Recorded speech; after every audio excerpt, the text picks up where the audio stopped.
ভারতের বিরুদ্ধে পানি আগ্রাসনের অভিযোগ তুলে বন্যা দুর্গতদের ক্ষতিপূরণের দাবিতে ফেনীতে বিক্ষোভ করছেন স্থানীয়রা। এই মুহূর্তে ফেনীর শহীদ মিনার এলাকায় আছেন রিপোর্টার আতিয়া সজল। সরাসরি চলে যাচ্ছি তার কাছে।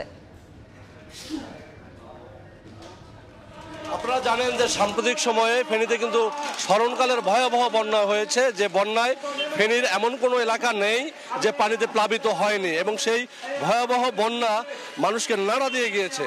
কারণ হচ্ছে এত ভয়াবহ বন্যা গত 100 বছরে বা এই গত 2-4 দশকের ভিতরে কিন্তু মানুষ এরকম বন্যা দেখেনি। আর এই যে বন্যাটি অনুষ্ঠিত হয়ে গেল, ভয়াবহতা যে দেখিয়ে গেল, এর জন্য কিন্তু ফেনীবাসী কিন্তু যে বরাবরই দুষছেন ভারতীয় পানি আগ্রাসনকে। তাদের দাবি যে ভারত হঠাৎ করে তাদের অনেকগুলো বাঁধের পানি ছেড়ে দিয়ে এই বন্যার সৃষ্টি করেছে। এটি কোনো প্রাকৃতিক বন্যা ছিল না বলে ফেনীবাসী মনে করে, এবং তারই দাবিতে কিন্তু আজ একটি এখানে ফেনীবাসীর ব্যানারে একটি মানববন্ধন হচ্ছে।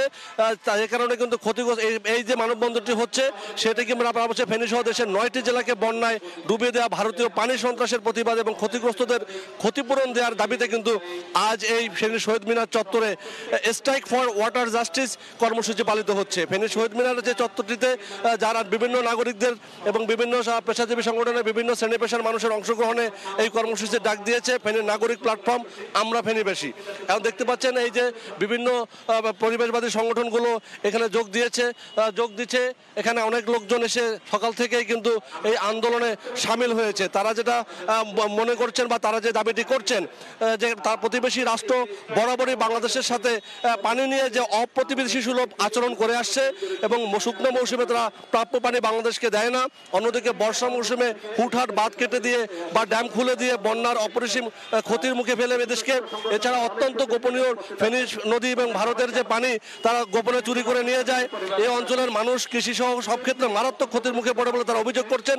এছাড়াও জীববৈচিত্র্য দারুণভাবে ব্যাহত হচ্ছে। এবং আপনাকে যদি বলি, এরা আরও দাবি করছেন এবারের বন্যার আগে ভারত থেকে কোনো রকমের পূর্বাভাস ছাড়াই বাঁধ কেটে এবং ড্যাম খুলে পানি ছেড়ে দেওয়া হয়েছে বলে তাদের অভিযোগ, যার ফলে গোটা ফেনী জেলা সহ 10 থেকে 15 ফুট পানিতে তলিয়ে যায়। বন্যার করাল গ্রাসে পতিত হয় কুমিল্লা, নোয়াখালী, লক্ষ্মীপুর লাখো মানুষ। ইতিহাস পর্যালোচনা করলে তারা যেটা বলছেন যে ফেনী ও আশপাশের এলাকায় মানুষ এত পানি দেখেনি। এখন কেন হঠাৎ করে এই বন্যা সৃষ্টি করলো?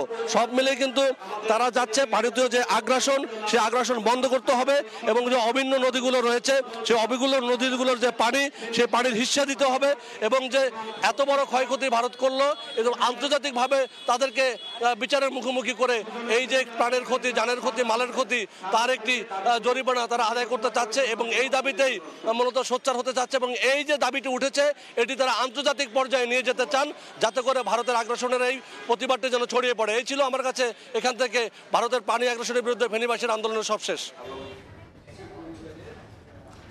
ভারতের বিরুদ্ধে পানি আগ্রাসনের অভিযোগ তুলে বিক্ষোভ করছে ফেনীবাসী। সেই খবর জানাতে আমাদের সঙ্গে যুক্ত ছিলেন ফেনী থেকে আতিয়া সজল।